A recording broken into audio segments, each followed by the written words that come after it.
الإنسان مما خلق من ماء دافق يخرج من بين الصلب والترائب। ওই যে সেই আপনার প্রাইমারি স্কুলে ভিজিট করতে গিয়েছিলেন ইন্সপেক্টর, তারপরে প্রাইমারির হাই স্কুল ভিজিট করতে গেছে, যাই জিজ্ঞেস করছে ছেলেরা কি পড়ছে, বলে ইতিহাস।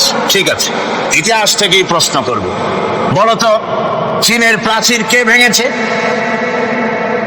ছেলেরা জবাব দিচ্ছে তুমি বলো। কেউ বলছেন রেলসের কোনায় যে ছেলেটি, সে বলছে সর্বনাশ। কেউ যখন স্বীকার করে না, এটা তো আমার মাথায় আসবে। সব শেষে ইন্সপেক্টর তাকে বলছে তুমি বলো তো কে ভেঙেছে চীনের প্রাচীর? স্যার, গ্রামে আমার দুষ্টমির যথেষ্ট বদনাম আছে, কিন্তু চীনের প্রাচীর ভাঙার মতো দুষ্কর্ম আমি করি নাই। ইন্সপেক্টর খুব রেগে গেলেন, মাস্টারের দিকে তাকালেন, এই বুঝি আপনার ইতিহাস পড়ানো? মাস্টার ইন্সপেক্টরের বিরক্তি ভরা মুখ দেখে বলছেন স্যার রাগ করবেন না, এসব ছাত্র তো আমার, ওদের অবস্থা তো আমি জানি। আপনি আসছেন ঢাকা থেকে, আপনি জানবেন কি? আমি হলপ করে বলতে পারি আমার ক্লাসের কোন ছাত্র চীনের প্রাচীর ভাঙে নাই। ইন্সপেক্টর রাগ হইয়া চলে গেছে হেডমাস্টারের রুমে, যায় বলছে যে আমি আপনার স্কুলের গ্রান্টকে আমি নাকচ করে দেব, মঞ্জুরি আমি ক্যান্সেল করে দেব। কেন? এই অবস্থা। হেডমাস্টার বলছে স্যার রাগ করবেন না, আপনার জন্য কিছু টাকা পয়সাও রাখছি হাদিয়া, বড় একটা চর্বিযুক্ত খাসিও জবাও করা হয়েছে, পুকুর থেকে রুই মাছ তোলা হয়েছে। তারপরেও আমার ছাত্ররা, টিচাররা বলার পরেও যদি আপনার সন্দেহ হয়ে থাকে যে আমার ছাত্ররাই ভাঙছে, তো ওই আপনি অসন্তুষ্ট হবেন না, রাগ করবেন না স্যার। ওই প্রাচীর ভাঙতে যা খরচ লাগে আমি কিছু খরচ দেবো, তো আপনি রাগ করেন না।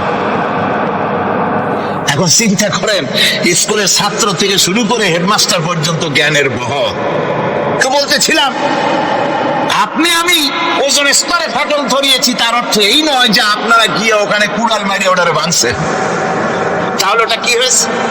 কোরআনে কারীমে রব্বুল আলামিন বলেন ওয়ামা আসাবাকুম মিন মুসিবাতিন ফাবিমা কাসাবাত আইদিকুম ওয়া ইয়াফু আন কাসীর।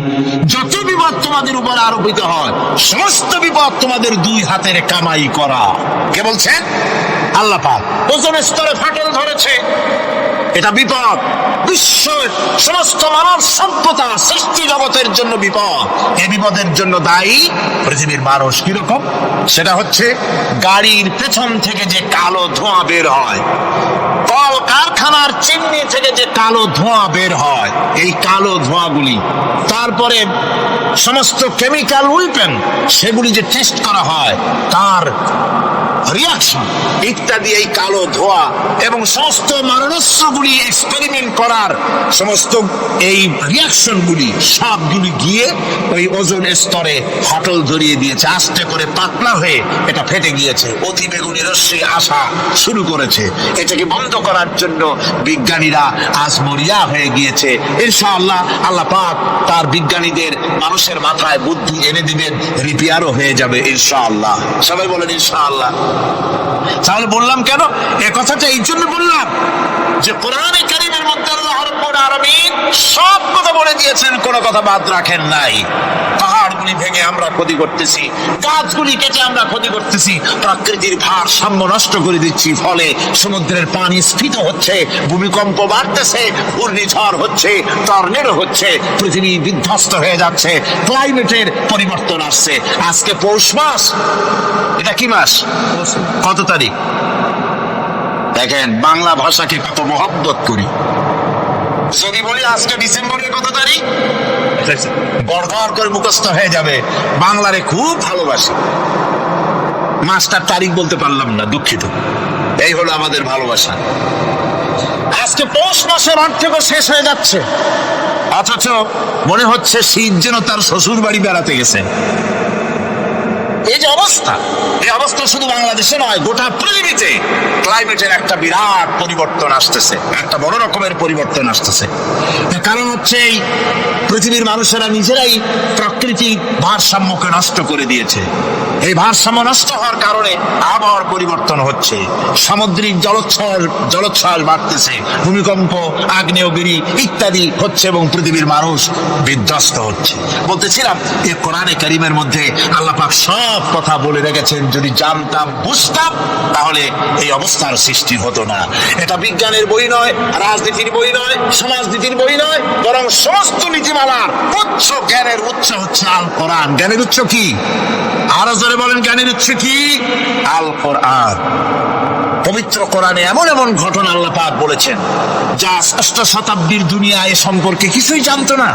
অবশ্য কিছু কিছু ঘটনা ইহুদিদের কিতাবে অতিরঞ্জিত আকার এবং বিকৃত অবস্থায় এসেছে, কিন্তু কোরআনে কারীম দুনিয়ার মানুষকে আদম সৃষ্টি, নূহের বন্যা, তারপরে মুসা আলাইহিস সালাম ফেরাউনের ঘটনা, ইব্রাহিম আলাইহিস সালামের নমরুদের ঘটনা এবং ইউসুফ আলাইহিস সালামের কাহিনী সবগুলিকে সুন্দর করে কোরআন শরীফ উপস্থাপনা করেছে রাসূলের মাধ্যমে, যা পৃথিবীর ইতিহাসে কেউ জানতো না। সেগুলি আল্লাহ পাক জানাইছেন কিভাবে?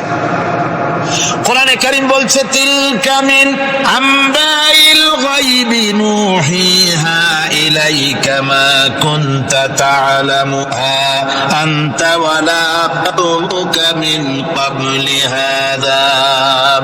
এখন সব অজ্ঞাত ঘটনা, সমস্ত ঘটনাগুলি আল্লাহ পাক তার হাবিবকে শুনিয়ে বলে দিলেন, সব অজ্ঞাত ঘটনা যা তুমি জানতে না, তোমার কোনো জানা ছিল না, আমি ওহীর মাধ্যমে তোমাকে সব জানাইছি।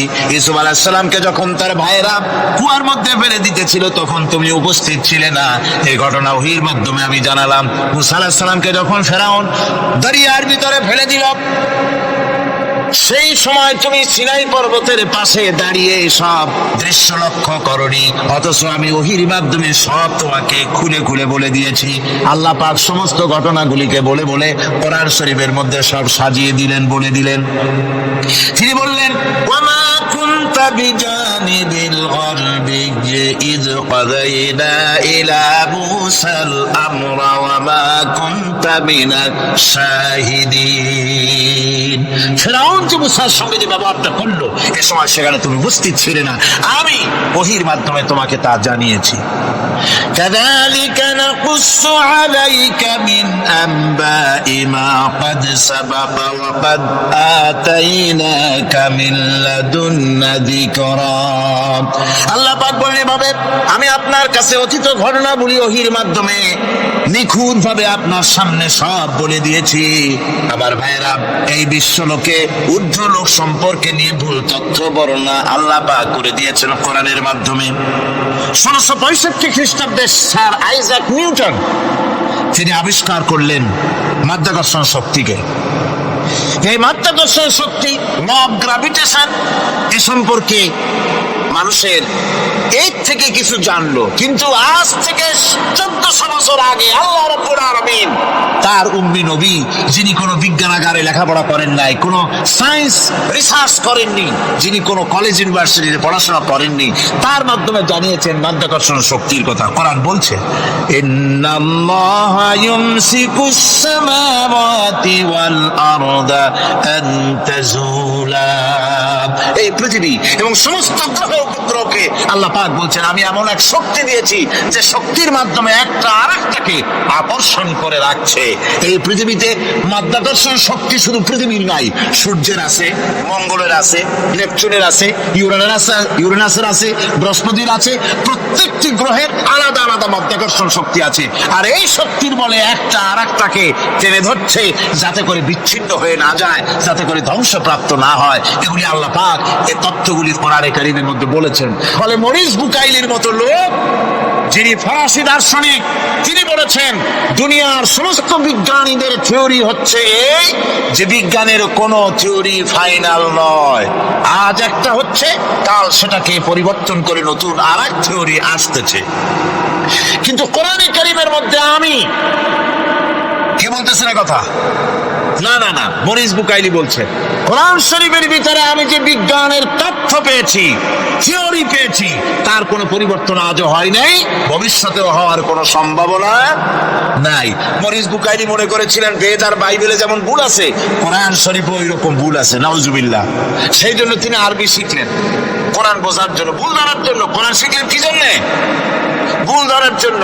আর এমন সেটা শিখছেন, ওই আরবি শিক্ষা মানে আমাদের দেশের লোকদের মতো আনাকুম জানাকুম শেখে নাই, ভালো করেই শিখছে, ভালো করেই মুখস্থ করেছেন, তার ভালো করে আরবি শিখেছেন, তারপরে কোরআন শরীফ পড়েছেন, তারপরে তিনি কোরআন পড়ে তেলাওয়াত করে বুঝে এরপরে তিনি বই লিখেছেন দি Bible, the Quran and science. এই বইয়ের মধ্যে তিনি পরিষ্কার লিখেছেন কোরআন পড়লাম, এর ভিতরে একটা নোক্তা দেওয়ার, একটা কলমের ফোঁটা দেওয়ার জায়গা কারণ নাই। কোরআন নিঃসন্দেহে মহান শ্রেষ্ঠ আল্লাহ রাব্বুল আলামিনের মানুষের বানানো কিতাব, এটা হতে পারে না। সুতরাং কোরআন শরীফের মধ্যে আল্লাহ পাক সব কথা বলে দিয়েছেন। বিজ্ঞানের সাথে কিন্তু কোরআনের সংঘর্ষ নাই। অনেকে মনে করে যে বিজ্ঞান আর কোরআন এর মধ্যে বিরাট সংঘর্ষ। না, বিরাট সংঘর্ষ নয়, দুই একটা পয়েন্টে সংঘর্ষ থাকতে পারে। অধিকাংশ ব্যাপারই বিজ্ঞান, আমি মনে করি বিজ্ঞানের আবিষ্কার যত বাড়বে, কোরআন বোঝা মানুষের জন্য তত সহজ হবে। এটা আমার ধারণা, এটা আমার ধারণা। বিজ্ঞানের সাথে দুই একটা পয়েন্টের উপরে সংঘর্ষ আছে, যেমন চন্দ্র এবং সূর্য সম্পর্কে, সৌরজগৎ সম্পর্কে Copernicus, Kepler, Galileo, Newton, Einstein মহাশূন্য সম্পর্কে যেসব বক্তব্য রেখেছেন, সেসব বক্তব্যের সাথে কোরআন শরীফের কিছুটা বৈপরীত্য রয়েছে।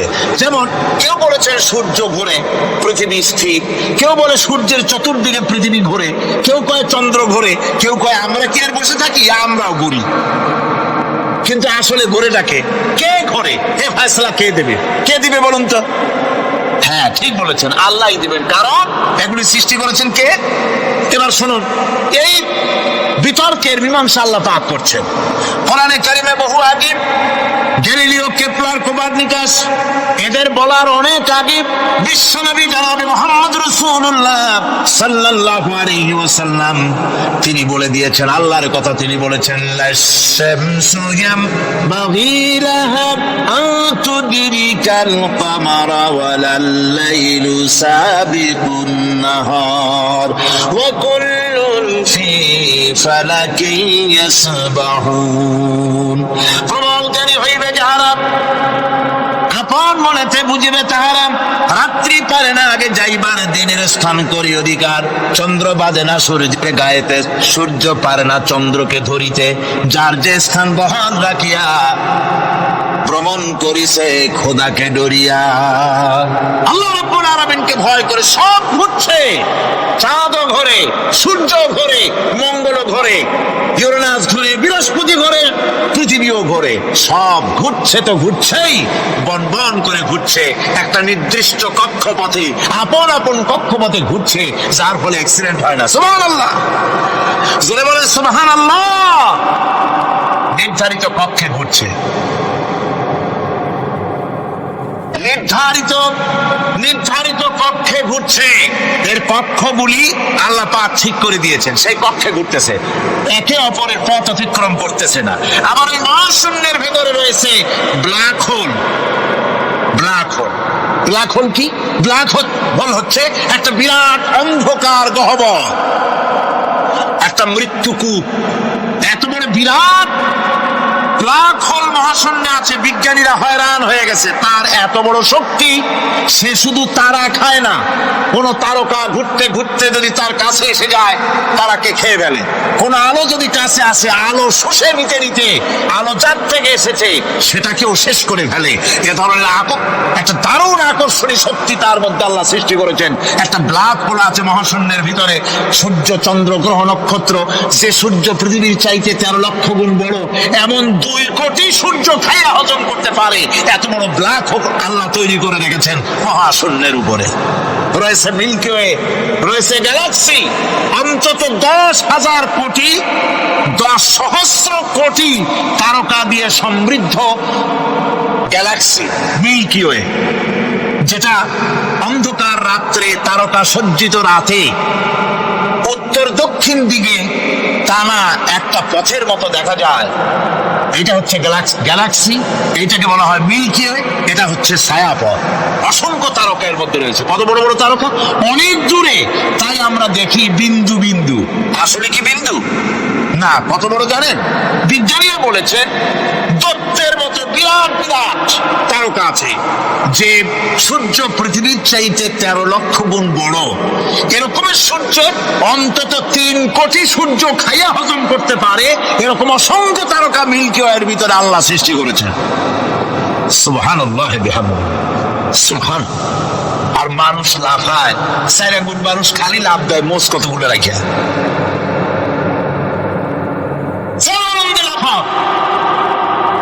কি শক্তি তোমার! মহাশূন্যের তুলনায় এই পৃথিবীর অবস্থান কি জানেন?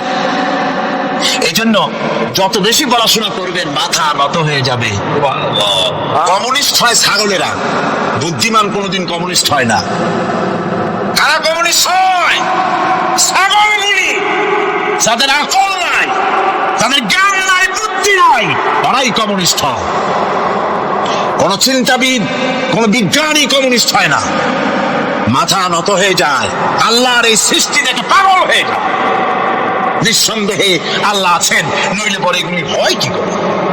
আমি চিন্তা করে পাই না কমিউনিস্ট হয় কেমনে, কতখানি পাগল হইলে হয়। ছোট্ট একটা রুমাল দেখলে মনে করি কোন তাঁতি এটারে বানাইছে। একটা এই কি জানি কয় মাইক দেখলে মনে করি কেউ এটাকে বানাইছে। টেবিল দেখলে মনে করি কেউ বানাইছে। ফ্রিজ দেখলে মনে করি বানাইছে কেউ। একটা সুই দেখলে মনে করি কেউ এটাকে বানাইছে।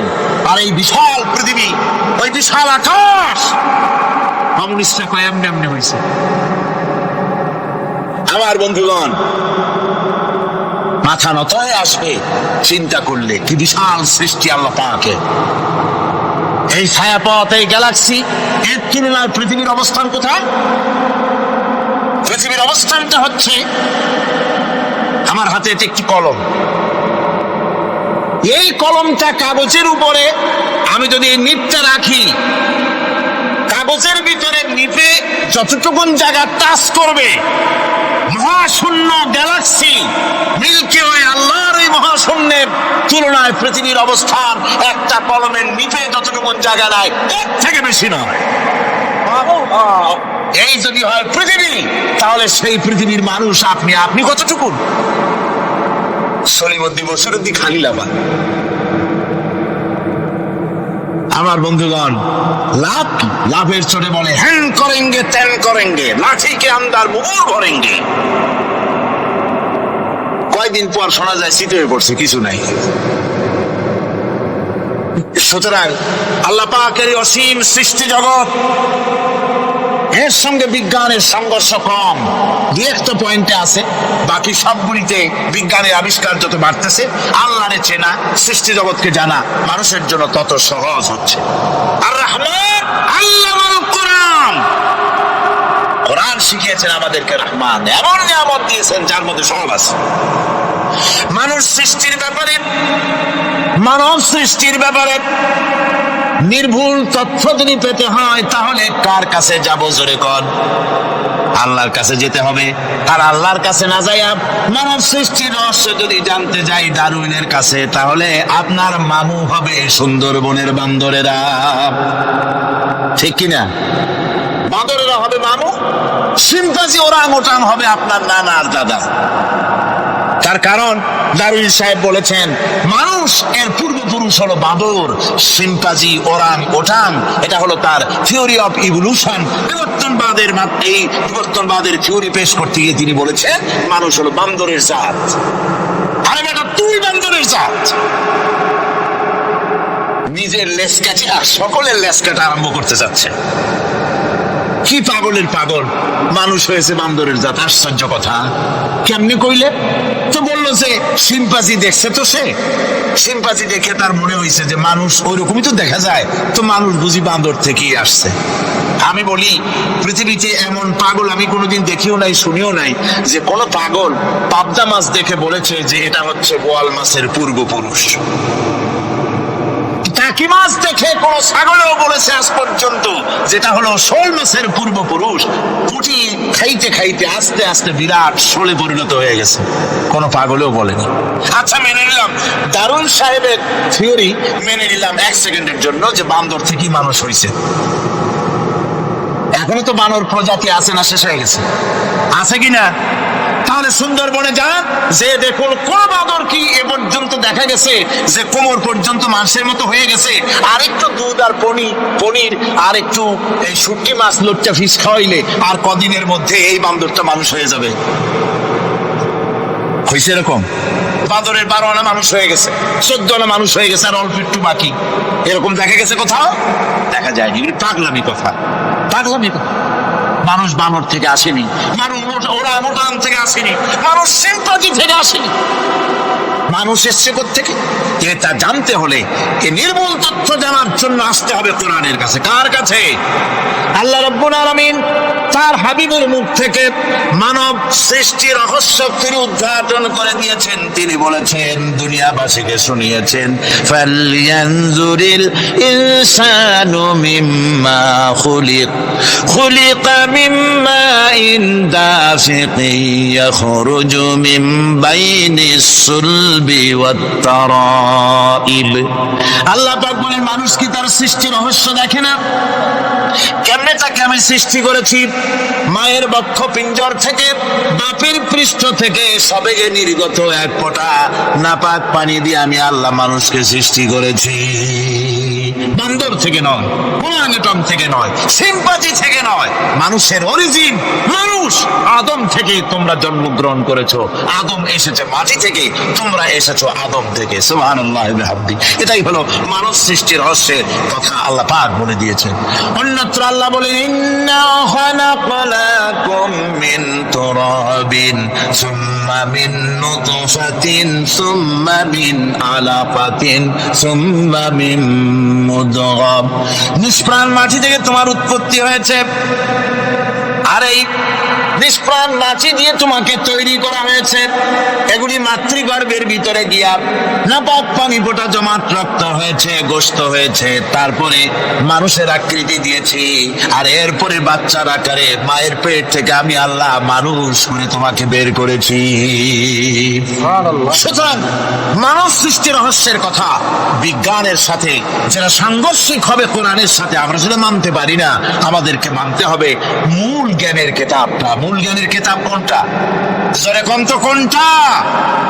এখানে সব কথা আল্লাহ আল কোরআন। কোরআন শিখিয়ে মানুষকে আল্লাহ পাক সবচাইতে বড় দয়া করেছেন, এর থেকে বড় দয়া আর হয় না। কোরআন শিখিয়েছেন আমাদের, যার মধ্যে সমস্ত তথ্যের কথা আল্লাহ পাক বলেছেন।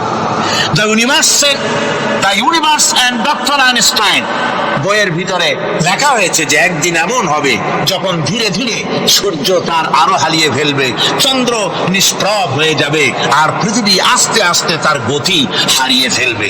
একথা আজকের বিজ্ঞানীরা অথবা আজ থেকে কয়েক বছর আগের বিজ্ঞানীরা একথা বলছেন। কিন্তু রাসূল করিম সাল্লাল্লাহু আলাইহি ওয়াসাল্লামের মুখ থেকে আজ থেকে 1400 বছর আগে, যিনি বিজ্ঞানাগারে মোটা পড়াশোনা করেননি, লিখতে জানেন না, পড়তে জানেন না, সই করতে জানেন না, বিজ্ঞান আসছে কথা বলছে, সেই কথা 1400 বছর 1500 বছর আগে রাসূল করিমের মুখ থেকে আল্লাহ পাক বলছেন। কোরআনে কারীম বলছে, ইয়াসআলু আইয়ানা ইয়াউমুল কিয়ামা ফাইদা বারিকাল বাসারু ওয়া খাসাফাল কামারু ওয়া জুমিআশ শামসু ওয়াল কামার। হে রাসূল, রাসূলের কাছে জিজ্ঞাসা করে কিয়ামত কবে হবে? আল্লাহ পাক বলেন, বলে দিন যেদিন চন্দ্র তার আলো হারিয়ে ফেলবে, যেদিন সূর্য তার আলো হারিয়ে ফেলবে, আর চন্দ্র আর সূর্য সব একাকার হয়ে যাবে। আদরা বলছে চাঁদে আলো থাকবে না, সূর্য আগের থেকে তার উত্তাপ এবং আলো স্থিমিত হতেছে, এবং হতে হতে এমন এক পর্যায়ে আসবে যখন সূর্য আলো হারিয়ে ফেলবে। বিজ্ঞানীরা গত 4-5 বছর আগে এ বক্তব্য রেখেছেন, কিন্তু 1400 বছর আগে বিজ্ঞানের লালনাগারে লেখাপড়া না করে হুজুরের মুখ থেকে আল্লাহ কথা বলে দিয়েছেন। তাহলে বিজ্ঞানের আসল কিতাব কোনটা? জোরে বলেন কোনটা? আল্লাহ পাক আরো বলেন, ইজা الشمس كورت وإذا النجوم انكدرت وإذا الجبال سجرت তারকাগুলি সূর্যের আলো থাকবে না, নক্ষত্রগুলো স্থানচ্যুত হয়ে যাবে, কক্ষচ্যুত হয়ে যাবে, পাহাড়গুলিকে পরিচালিত করে দেওয়া হবে, কিছুই থাকবে না, সব শেষ হয়ে যাবে। বিজ্ঞানীরা আজ বলতেছে যে সব শেষ হয়ে যাবে, কিছুই থাকবে না, সব শেষ হবে। বিজ্ঞানীরা বলতেছেন, কোরআন অনেক আগে বলেছে কুল্লু মান আলাইহা ফান ওয়া ইয়াবকা ওয়াজহু রাব্বিকা যুল জালালি ওয়াল ইকরাম। সব শেষ হয়ে যাবে, বিশ্বে যা কিছু আছে সব লয় হবে, ক্ষয় হবে, ধ্বংস হবে, কিচ্ছু থাকবে না, থাকবেন শুধু আল্লাহ সুবহানাহু ওয়া তাআলা। সুবহানাল্লাহি ওয়া বিহামদিহি। কোরআনে কারীম এ কথা বহু আগে আমাদেরকে জানিয়ে দিয়েছে। সুতরাং আসল জ্ঞানের কিতাবটাই হচ্ছে কোরআনে কারীম। এই কোরআনের কাছে আমরা যত যেতে পারবো, যত কোরআন বুঝতে পারবো, ততই আমাদের জন্য আমরা সমৃদ্ধ হতে পারবো, আমাদের উপর আল্লাহর রহমত আসবে, আমরা সমাজ চালাতে পারবো, আমরা দেশ চালাতে পারবো, আমরা দুনিয়ায় শান্তি পাবো, আমরা আখিরাতেও মুক্তি লাভ করতে পারবো। কোরআনে কারীম সমস্ত বিজ্ঞানের উৎস, দর্শনের উৎস। এইটা না জানলে কিছুই জানা হয় না, এইটা জানা হলে সব জানা হয়। পণ্ডিত আপনার ডক্টর শহীদুল্লাহ, আল্লাহ জান্নাত নসিব করুন, সবাই বলুন আমিন। তিনি বলতেন, বড় বড় সেমিনারে গিয়ে বলতেন তিনি, যে আপনারা যারা বক্তব্য রাখতে এসেছেন, জনগণকে বলছি না, যারা বক্তব্য রাখতে এসেছেন, এমএ পাস করেছেন, ডিগ্রি করেছেন, পিএইচডি করেছেন, এভারসিএস করেছেন, বহু কিছু ডিগ্রি আপনারা লাভ করেছেন, নামের আগে 6 হাত লম্বা ডিগ্রি আপনারা লাগাইছেন, আপনারা পণ্ডিত ঠিকই, কিন্তু এই কোরআন শরীফের জ্ঞান যদি আপনাদের না থাকে, আপনারা পণ্ডিত, তবে আপনারা মূর্খ পণ্ডিত। কি পণ্ডিত? কি পণ্ডিত? মূর্খ পণ্ডিত। ওরা বলে যে মৌলবীরা জানে কি, মৌলবীরা জানে কি? আরে ভাই, মৌলবীদের কাছে তো আসল জ্ঞান আছে। সুবহানাল্লাহি ওয়া বিহামদিহি। এখানে সবটা আছে। আপনারা এখানে আসেন, এটা বিশ্বাস করলে আপনি সবটা পেয়ে যাবেন। কোরআন বিশ্বাস করতে পারলে, কোরআন জানতে পারলে আপনি সব জানবেন। কোরআনে কারীমের মধ্যে আল্লাহ পাক কত কথা বলেছেন, এর মধ্যে আছে আল্লাহ পাক বলেছেন, আফালা ইয়ানজুরুনা ইলাল ইবিলি কাইফা খুলিকাত। এই যে আমি উটগুলোরে বানাইছি, কেমনে বানাইলাম তোমরা কি দেখছো? উট কেমনে বানিয়েছি? মুফাসসিরিনে কেরাম এর উপরে অনেক আলোচনা করেছেন। তারা বলেছেন যে উট মরুভূমির জাহাজ, তারপরে উটের পিঠে একটা চুট আছে, কোন উটের পিঠে 2টা চুট আছে, মাঝখানে বসে একটারে হেলান দিয়ে আর একটা ধরে বসা যায়। আমি দেখছি 2টা চুটওয়ালা উট, আফ্রিকান উট আমি দেখেছি, যে চুট সুবহানাল্লাহ, দেখলে অবাক হয়ে যেতে হয় যে আল্লাহর কি কুদরত। উটের পৃষ্ঠে 2টা চুট, মাঝখানে আপনি বসবেন, পিছনেরটা একটা ছোট সেটের মতো, পিছনে হেলান দিলেন, আর সামনে যখন সে মরাল সম চড়াই উত্তরাই পথ দিয়ে নামা ওঠা করবে, তখন আপনি যেন পড়ে না যান সেজন্য সামনেরটা বুকের সাথে জড়াই ধরবেন। এরপরে কি সৃষ্টি আল্লাহর, সুবহানাল্লাহি ওয়া বিহামদিহি। জিরাফগুলি দেখুন, জিরাফগুলি তার মাথা কত বড় উঁচা। লন্ডন জুতে জিরাফ দেখলাম, সেই জিরাফের দেহ থেকে তার মাথাটা 22 ফিট উঁচা। মানে তাই সে যদি নিচে দাঁড়ায়, 3 তলা বিল্ডিং এর ছাদের উপরে নাস্তা দিলে তো নিচে দাঁড়ায় খাইতে পারে, এই অবস্থা।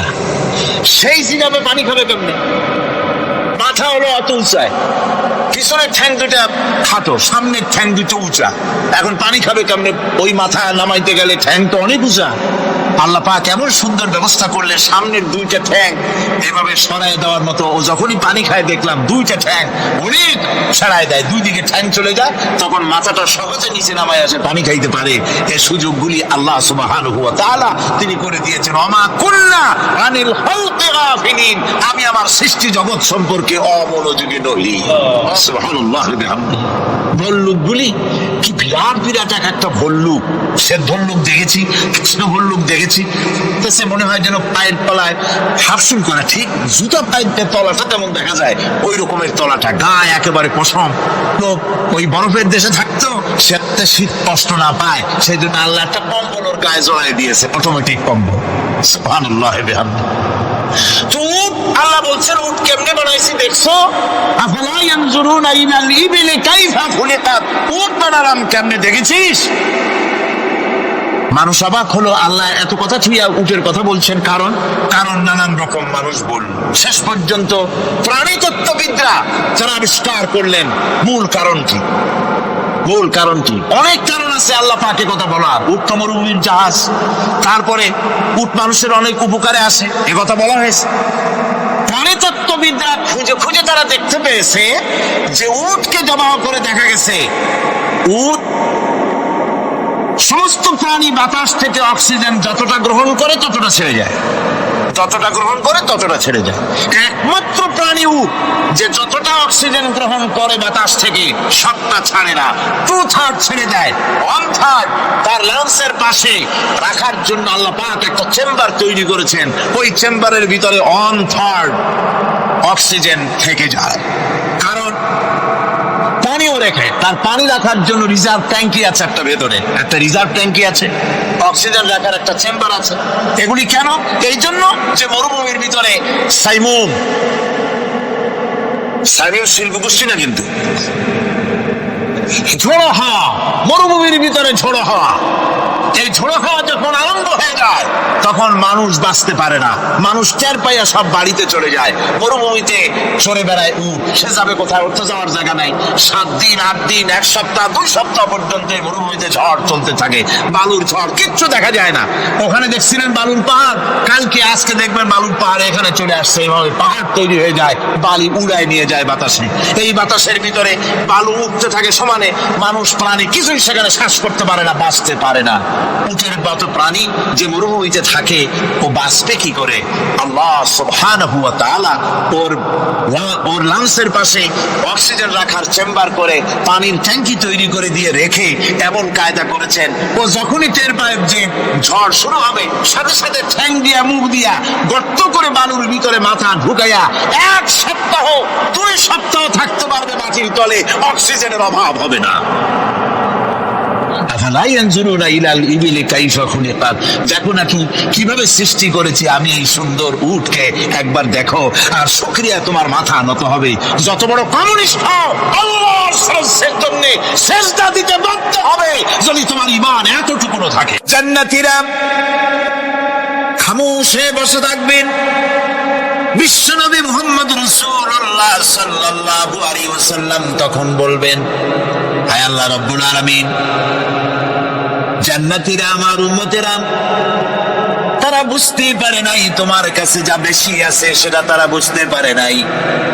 হায় আল্লাহ তাআলা, জান্নাতীরা সব নিয়ামত পেয়েছে ঠিক, কিন্তু যার জন্য আরামের ঘুমকে হারাম করে গভীর রাত্রে জেগে জেগে তাহাজ্জুদের নামাজ আদায় করে চোখের পানি ফেললো, যার জন্য জিহাদ করলো, যার আইন কায়েমের জন্য শহীদ হলো, যার জন্য মান ইজ্জত শেষ করলো, হিজরত করলো, কষ্ট করলো, রক্ত দিল, জীবন দিল, সেই আল্লাহকে তারা এখনো দেখতে পারে নাই। তাফসীরে বলা হয়েছে আল্লাহর কাছে যেটা আসে তিনি দর্শন দিবেন। নবী করিম সাল্লাল্লাহু আলাইহি ওয়াসাল্লাম এই কথা যখন বলবেন যে আল্লাহকে আমাদের এই আমার জান্নাতীদের আল্লাহকে এখনো দেখা হয় নাই, যে আল্লাহর জন্য সব করলো তারে এখনো দেখা হলো না, আল্লাহ তাআলা তখন আপন কুদরতে তার সামনের সব পর্দাকে সরিয়ে দিবেন। সুবহানাল্লাহ। হাসরবাসীরা তখন আল্লাহ তাআলা কোরআনে কারীমে বলছেন, রব তাকিয়ে থাকবেন বান্দাদের দিকে আর বান্দারা তাকিয়ে থাকবে রবের দিকে। সুবহানাল্লাহ। এর মধ্যে কত লক্ষ বছর পার হয়ে যাবে কেউ বুঝতে পারবে না। দুঃখের রাত পোহাতে খুব কষ্ট হয়, আর সুখের রাত কোন ফাঁকে আজান হয়ে যায় টের পায় না, ঠিক না? আল্লাহকে দেখতে থাকবে মানুষেরা। সুবহানাল্লাহ, সুবহানাল্লাহ। আল্লাহকে বলি, আয় আল্লাহ তাআলা, জান্নাতের যে অনুষ্ঠানে তুমি তোমার দর্শন মুবারক দিয়ে জান্নাতীদেরকে তুমি ধন্য করবে, সেই মজলিসের কোন এক কোনায় কানায় আমাদের মতো গুনাহগারদের একটু জায়গা করে দিও আল্লাহ তাআলা। জীবনের সব থেকে বড় কামিয়াবি। সুতরাং আল্লাহ রাব্বুল আলামিন তাকে দেখা যাবে না, কিন্তু তার সৃষ্টি জগৎ থেকে তাকে চেনা যায়। এত সুন্দর ফুল, এটা এমনি এমনি হতে পারে না। হযরত ইমাম আবু হানিফা রাহমাতুল্লাহ আলাইহির সাথে এক নাস্তিকের বাহাস হওয়ার কথা। সে নাস্তিক অস্বীকার করেছে আল্লাহ নাই। ইমাম সাহেব বলেছেন আছেন, আচ্ছা ঠিক আছে, তর্ক হবে, বিতর্ক অনুষ্ঠান হবে। ইমাম সাহেব তার আসার সময় চাইতে প্রায় 1-2 ঘন্টা ডিলে হয়ে গেল। নাস্তিক উপস্থিত জনগণকে বলল, যে লোকটা ওয়াদা রক্ষা করতে পারে না তার সাথে আবার বহস কিসের? এই কথা বলতে বলতেই ইমামে আজম আবু হানিফা রাহমাতুল্লাহ আলাইহি মঞ্চে উঠে এসেছেন। নাস্তিক বলল, আপনার সাথে আমার তর্ক করার উৎসাহ হারিয়ে ফেলেছি। কেন? আপনি যে এতটা সময় ওয়াদা খেলাপ করলেন, 2 ঘন্টা হয়ে গেল, মূল অনুষ্ঠানের শুরুতে আপনি আসলেন না। তিনি বললেন যে তুমি নিরুৎসাহিত হবে তো আমার কাছে দেরি হলো কেন? তারপরে না বলবা। আচ্ছা ঠিক আছে, আপনি বলেন কেন দেরি হলো? তিনি বললেন, আমি এই জায়গায় আসতে গিয়ে সামনে একটা নদী বাঁধলো, এখন আমি আসবো কেমনে? মহাচিন্তায় পড়ে গেলাম, কিভাবে যাব? পারাপারের কোনো ব্যবস্থা নাই। হঠাৎ দেখলাম পাশে একটা গাছ, আগে দেখিনি, দেখি যে একটা বড় গাছ। গাছটা কেমনে কাইট হয়ে পড়ে গেল, কেমনে তাড়াতাড়ি করে কতগুলি তক্তা হয়ে গেল, ফটাফট তক্তাগুলি লাগে একটা নৌকা হয়ে গেল, লাফ দিয়ে পড়লো নদীতে। আমি চট করে উঠলাম সেই নৌকায় আর পাড়ি দিয়ে আসলাম। ওই তক্তাগুলি ফাটতে চিটতে আর লোহাগুলি লাগবে তড়িৎ গতিতে, তাড়াতাড়ি হইতে যতটুকু সময় লাগছে আমার আসতে ওই জন্য দেরি হয়েছে। সুবহানাল্লাহ পরে কর। এখন নাস্তিক কয় যে আপনার সাথে আমি তর্ক মোটেই করবো না। কেন? কয় যে আপনার মাথার স্ক্রু ঠিক আছে কিনা। কয় কি জন্য? কয় আপন ইচ্ছায় একটা গাছ ফট করে এরকম হয়ে গেল, কোনো করাত ছাড়া মিস্ত্রি ছাড়া গাছগুলি চিরে ফেরিয়া তক্তা হয়ে গেল, আর কোন রকমের মিস্ত্রি ছাড়াই জোড়াতালির আগে নৌকা হয়ে গেল, আর মাঝি ছাড়া পালায় গেলেন। আপনার মস্তিষ্কের স্ক্রুগুলি ঢিলা, আপনার সাথে আমি তর্ক করবো। তিনি বললেন, নাস্তিক শোনো, বিনা মিস্ত্রিতে একটা গাছ ছিঁড়ে ভেড়ে তক্তা হইতে পারে না। তোমার দলিল। বিনা মিস্ত্রিতে কতগুলি তক্তা একত্রিত একটা নৌকা হইতে পারে না, তাহলে বিশাল আকাশ বিনা মিস্ত্রিতে কেমনে তৈরি হলো? তোমার এই পা থেকে শুরু করে মাথা পর্যন্ত এই সুন্দর দেহ কেউ সৃষ্টি করে না, এমনি কলা গাছের মধ্যে হয়েছে তুমি। নাস্তিকের চোখ খুলে গেল। বলেন কি? আমি তো এইভাবে চিন্তা করি নেই, আমি মুসলমান হয়ে গেলাম। লা ইলাহা ইল্লাল্লাহু মুহাম্মাদুর রাসূলুল্লাহ।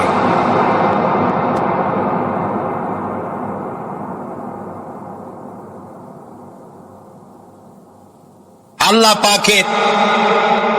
পাকের অস্তিত্বকে বোঝার জন্য তার সৃষ্টি জগৎ যথেষ্ট। সুবহানাল্লাহ বলেন। শুধুমাত্র কপাল পোড়া ওরাই আল্লাহরে চেনে না। লক্ষ্য করুন, আমার পা থেকে শুরু করে মাথা পর্যন্ত কি সুন্দর বিন্যস্ত করেছেন আল্লাহ তাআলা। সুবহানাল্লাহ। আল্লাহ তাআলা বলেছেন, দেখো, আফালা ইয়ানজুরুনা ইলাল ইবিলি কাইফা খুলিকাত। তোমরা কি দেখো না যে আমি উটকে বানাইছি কেমনে? আল্লাহর আদত মুবারক, আল্লাহর সিস্টেম, আল্লাহর কুদরত হচ্ছে এই লাঠি দিয়া পিটাইয়া মানুষকে হেদায়েত করার কোন অভিলাষ, কোন ইচ্ছে আল্লাহর নাই। সুবহানাল্লাহ বলেন। আল্লাহ রাসূলকে বলেছেন, ইন্নামা আনতা মুযাক্কিরুন লাস্তা আলাইহিম বিমুসাইতির। হে নবী, আমি আপনাকে উপদেশক করে পাঠিয়েছি পৃথিবীতে, লাঠি মারার জন্য দারোগা করে বানাই নাই। সুবহানাল্লাহ। আপনি আল্লাহরে মানবেন না, আল্লাহ একটা ফেরেশতা বানাই দেবে পিটাই আর গর্দানের চামড়া উঠাইবেন না।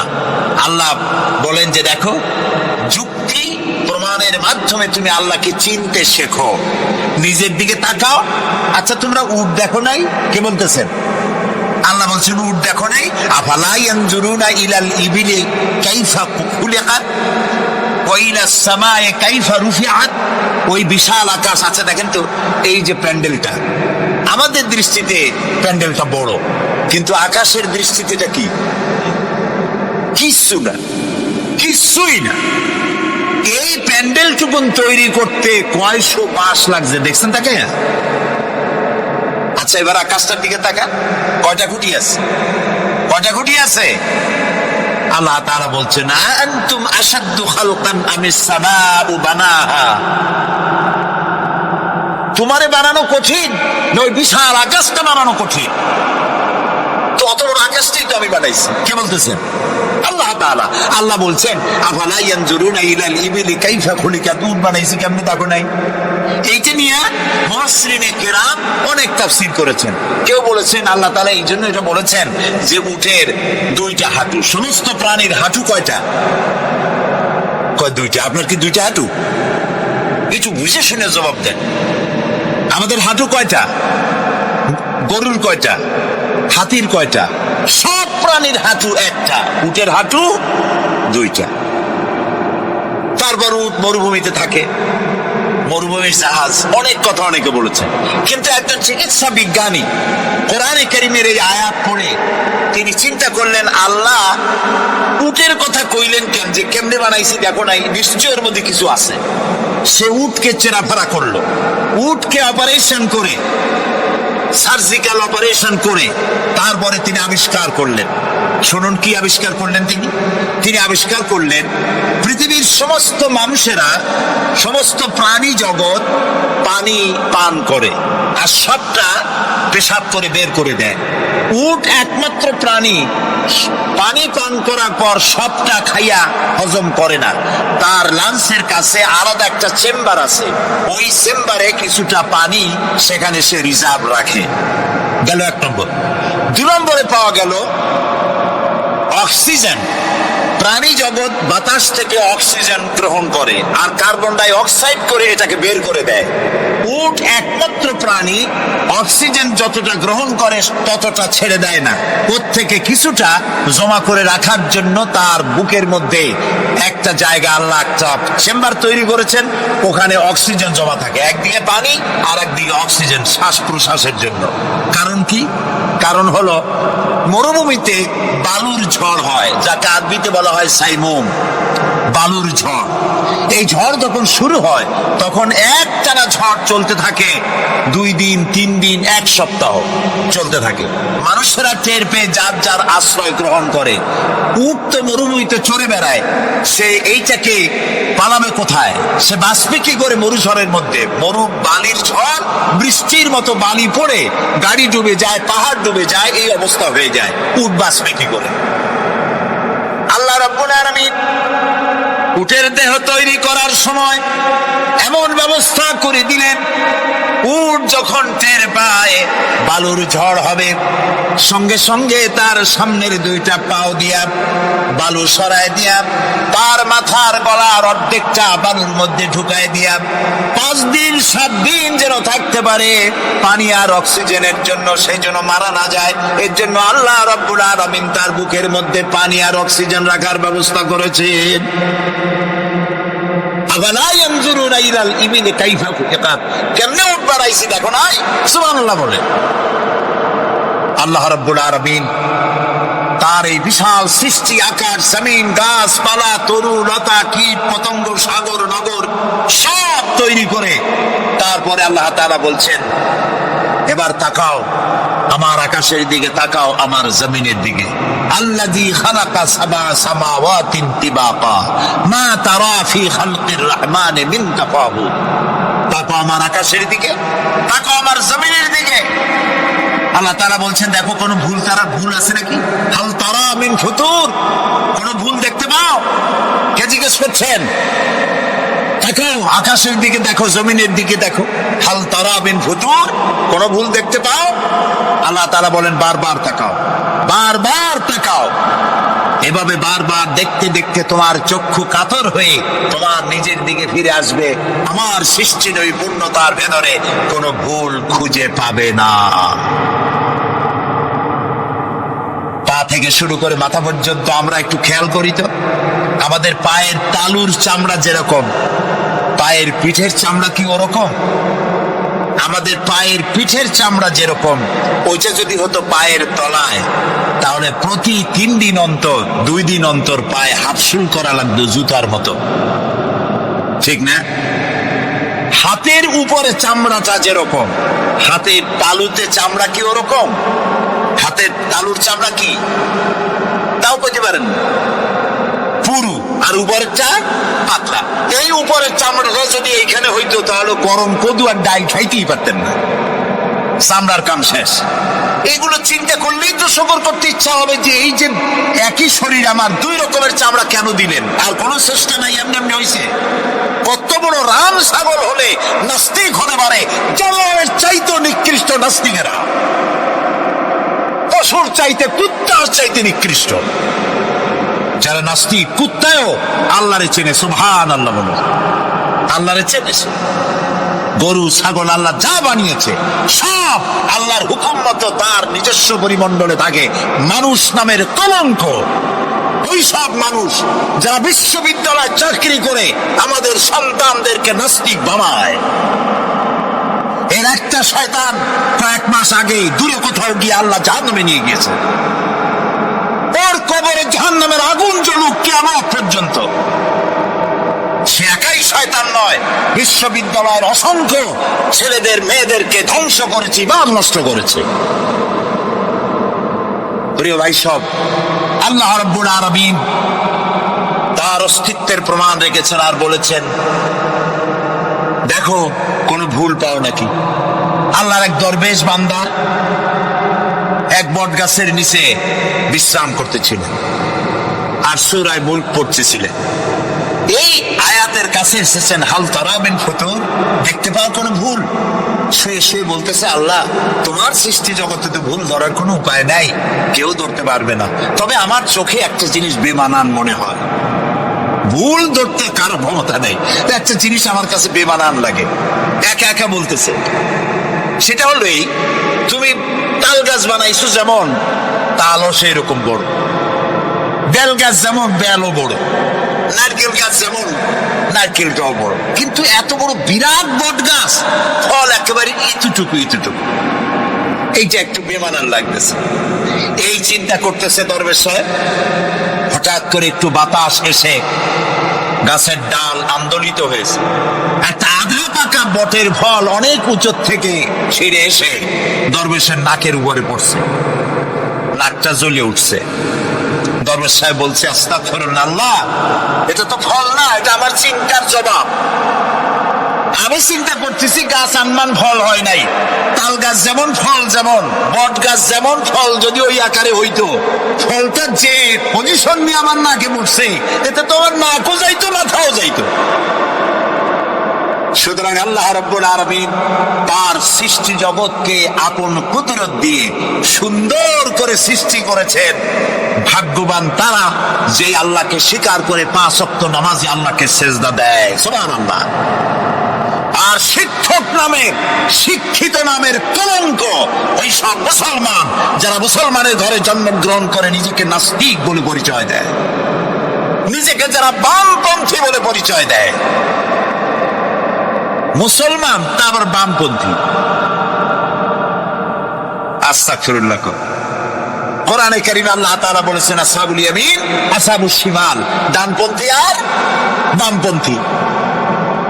রাসূলুল্লাহ বলেছেন, বাম হাতে খায় শয়তান, তোমরা বাম হাতে খাবা না। বাম দিকের কামটাই শয়তানের, বাম দিকে কাম কার? জোরে বলেন। এই জন্য রাস্তা দিয়ে হাঁটবেন, ডান দিক দিয়ে হাঁটেন। কিছু খাইবেন, ডান দিক দিয়ে খান। কিছু শুরু করবেন, ডান দিক দিয়ে করেন। মুসলমানের কাজ সব ডান। ডানপন্থীদের নেতা পয়গম্বরেরা সব ডানপন্থীদের নেতৃত্ব দিয়ে আল্লাহ রাব্বুল আলামিন কিয়ামতের দিন ডানপন্থীদের নিয়ে আল্লাহর নবীরা জান্নাতে চলে যাবেন। আর বামপন্থীদের নেতা শয়তান, বামপন্থীদেরকে শয়তানের নেতৃত্ব দিয়ে সবগুলিকে জাহান্নামে নিয়ে যাবে। এই জন্য দেখবেন বামপন্থীদের যত নেতা আছে, একটা নেতাও মসজিদে যায় না, নামাজ পড়ে না। প্রিয় ভাই সব, কপাল পোড়া না হলে কোন মুসলমানের সন্তান বামপন্থী আন্দোলন করতে পারে না। হতভাগ্য, নিকৃষ্ট, জঘন্য। আল্লাহ এদেরকে হেদায়েত করুন, বলেন আমিন। জোরে বলেন আমিন। ওরা নামাজে নাই, রোজায় নাই, আল্লাহ নাই, রসুলে নাই, পরকালে নাই, মক্কায় নাই, মদিনায় নাই, ঠিক কিনা? আল্লাহ হেদায়েত নসিব করুন, বলেন আমিন। তাহলে 3টি পুঁজির কথা বলেছিলাম, তার মধ্যে প্রথম পুঁজি হলো আল্লাহ কি বিশ্বাস করতে দেখি, অস্তিত্বকে বিশ্বাস করা। এই অস্তিত্বের উপরে আমি আর আলোচনা করতে চাই না। আমরা বিশ্বাস করি আল্লাহ আছেন, ঠিক না? আচ্ছা, এবার প্রশ্ন করি, আল্লাহ আছেন, কোথায় আছেন? আচ্ছা, বুঝতে পারছি আপনাদের মধ্যে ইখতিলাফ হয়ে গেছে। কেউ বলছেন সব জায়গায়, কেউ বলছেন আরশে, কেউ বলছেন আকাশে। আর যারা বেশি বুদ্ধিমান তারা কোনো জবাব দেন নাই, চিন্তা করছেন কোনটা কইয়ে কোন জ্বালায় পড়ি। আল্লাহ রাব্বুল আলামিন কোথায় আছেন সেই প্রশ্ন আল্লাহ কি করা দরকার? আল্লাহ আপনি কোথায় আছেন এই প্রশ্ন আমরা করার আগে আল্লাহ রাব্বুল আলামিন কোরআনে কারীমের মধ্যে জবাব দিয়ে দিয়েছেন, আর রাহমানু আলাল আরশিস ইসতাওয়া। সুবহানাল্লাহ বলে। আল্লাহ সব জায়গায় আছেন এ কথা ঠিক নয়। কেন ঠিক নয় সেটাও বুঝিয়ে দিই। সব জায়গা বলতে তার মধ্যে তো টয়লেটও আছে। সব জায়গা বলতে আরো বহুত খারাপ জায়গা আছে, আমি সে জায়গাগুলির নাম নিলাম না। তাহলে আল্লাহ কি সে সব জায়গা আছেন? বলেন নাউজুবিল্লাহ। আল্লাহ নিজেই বলছেন আল্লাহ আছেন আরশে ইসতাওয়া। আল্লাহ আছেন কোথায়? আরশে। আল্লাহ যে আরশে আছে সেই জন্যই তো মানুষেরা হাত উঁচু করে আল্লাহর কাছে, এরকম বলে যে উপরওয়ালা বলে না, না নিচওয়ালা বলে, সব জায়গাওয়ালা এরকম বলে, উপরওয়ালা বলে। আল্লাহ আছেন আরশে, কিন্তু প্রত্যেক রাতে তিনি প্রথম আকাশে আসেন। সুবহানাল্লাহ। বান্দাদেরকে ডাকার জন্য আসেন। আল্লাহ সর্বত্র জ্ঞান রাখেন। তার ইলমের মধ্যে এক চুল পরিমাণ জায়গা আকাশেও নাই, জমিনেও নাই যে আল্লাহ রাব্বুল আলামিন ওই জায়গাটুকু সম্পর্কে তাৎক্ষণিকভাবে অবহিত নন। এমন এক চুল পরিমাণ জায়গা আকাশেও নাই, জমিনেও। এটাই হলো আল্লাহ সব জায়গার জ্ঞান, তার ইলমের মধ্যে সব তিনি জানেন। এই কথা একটি ছোট্ট আয়াতের মধ্যে এভাবে বলা হয়েছে, وَيَعْلَمُ مَا فِي الْبَرِّ وَالْبَحْرِ وَمَا تَسْقُطُ مِنْ وَرَقَةٍ إِلَّا يَعْلَمُهَا। এই পৃথিবীতে জমিনের ভিতরে কি হয়, সমুদ্রের অতল তলদেশে কি হয়, সব আমি জানি। এমনকি এই পৃথিবীর কোন একটি গাছের পাতা যদি পড়ে যায়, কোন দেশের কোন গাছের কোন পাতা পড়েছে সে খবর আমি আল্লাহর কাছে হয়ে যায়। এটি আমি বললাম, বানায় বললাম? এটি কোথায় আছে? আল্লাহ রাব্বুল আলামিন কোরআনে পরিষ্কার করে বলে যে এক পাতার খবর যদি আল্লাহর কাছে হয়, তাহলে আমরা কোথায় কি করি তিনি টের পান না? অবশ্যই টের পান। এটি আমাদের মনে রাখতে হবে। আল্লাহ তাআলা তার উপরে আমাদের বিশ্বাস হচ্ছে এই যে তিনি আরশে ইসতাওয়া, আরশে আছেন, এবং তিনি না জানেন না দেখেন এমন কিচ্ছু নাই, না শোনেন এমন কিচ্ছু নাই। এমনকি সমুদ্রের অতল তলদেশে ছোট্ট পাথরের ভিতরেও যদি একটি পোকা যদি পালায় থাকে, এমন পোকা যা মাইক্রোস্কোপ যন্ত্র ছাড়া দেখা যায় না, এমন একটি পোকা আটলান্টিক বা প্রশান্ত মহাসাগরের অতল তলদেশে থেকে যদি ক্ষুধার যন্ত্রণায় চিৎকার মারে, কেউ শোনে না। আরশের মালিক আল্লাহ রাব্বুল আলামিন বলেন আমি শুনতে পাই। সুতরাং তিনি সব শুনতে পান, তিনি দেখতে পান, এবং সবকিছু তার নলেজে আছে। এ হচ্ছে আল্লাহর অস্তিত্বে বিশ্বাস। 2 নম্বরে আল্লাহর সিফাতে বিশ্বাস। 2 নম্বরে কি বলেন? সিফাত মানে কি? গুণ। বলেন কি? গুণাবলীতে বিশ্বাস। আল্লাহর নাম আল্লাহ। বলেন তো,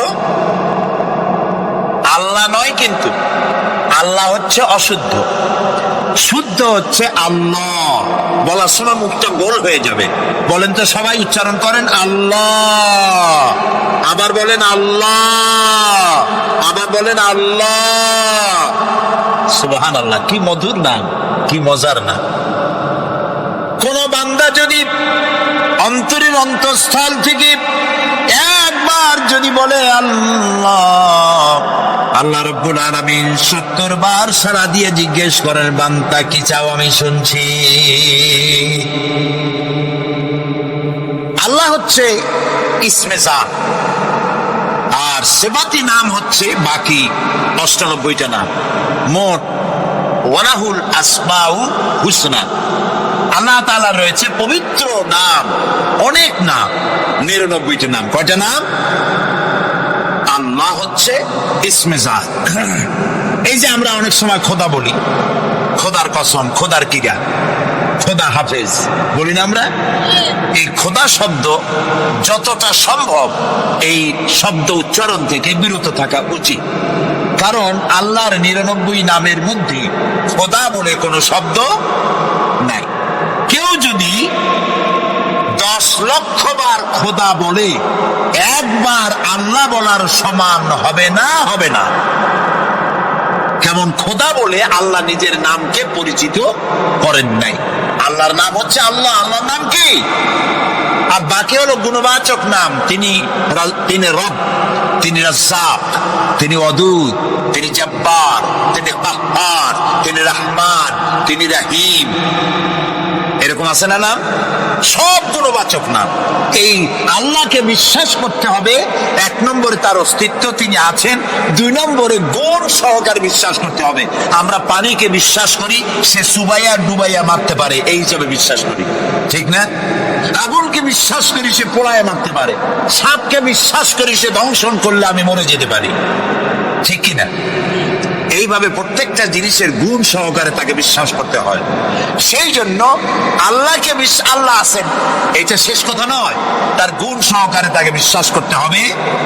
তিনি হচ্ছেন খেতে দেওয়ার মালিক, রাজ্জাক। মানে বলেন তো নামটা কি? রাজ্জাক মানে কি? রিজিক দাতা। কে রিজিক দাতা? এই জন্য রিজিক চাইতে হবে কার কাছে? আল্লাহর কাছে। কোন অভাব অভিযোগের জন্য আমি কাউকে বলবো না আপনি আমার খেতে দেন, আল্লাহর কাছে চাইতে হবে। চাইবো কার কাছে? আল্লাহর কাছে। খেতে দেওয়ার মালিক তিনি। আচ্ছা বলেন, এই পৃথিবীর মধ্যে মানুষেরা বেশি না হাতি, ঘোড়া, বাঘ, ভল্লুক, ময়না, টিয়া, মাছ, পাখি, পতঙ্গ, কীট এগুলো বেশি? কোনটা বেশি? আমরা বেশি না ওরা বেশি? ওরা বেশি, ওরা বেশি। এই যে অসংখ্য হাতি আছে পৃথিবীতে, হাতির পেট বড় না আমার পেট বড়? গন্ডারের পেট বড় না আপনার পেট বড়? কুমিরের পেট বড় না আপনার পেট বড়? আচ্ছা, এখন এই সব প্রাণীদেরকে কে খেতে দেন? আপনার আমার তো ব্যাংকে ডিপোজিট আছে, কম থাকুক বেশি থাকুক, গোলায় ধান আছে, চাউল আছে, বাড়িতেও আছে, আছে না? কিন্তু এই যে পাতিশিয়াল, ফক্স, পাতিশিয়াল চেনেন তো? চিনবেনই তো, সাংঘাতিক চালাকি উনি। এই পাতিশিয়াল কোন ব্যাংকের ম্যানেজারের কাছে গিয়ে বলছে যে ম্যানেজার সাহেব, এখন তো পৌষ মাস, আমি 10টা মুরগি চুরি করে আনছি, আমার নামে একটা অ্যাকাউন্ট খোলে, বৃষ্টির সময় যখন আমি চুরি করতে পারবো না তখন এগুলি উইথড্র করে আমি আমার পেট বাঁচাবো। এই কথা বলেই শিয়ালের নামে, বাঘের নামে কোন অ্যাকাউন্ট আছে ব্যাংকে? কোরআন শরীফে আল্লাহ তাআলা বলছেন এমন অনেক প্রাণী আছে পৃথিবীতে যারা তাদের রিজিক সংগ্রহ করে রাখে না। আল্লাহ বলেন আমি আল্লাহ তাদেরকে রিজিক দেই। কে দেয়?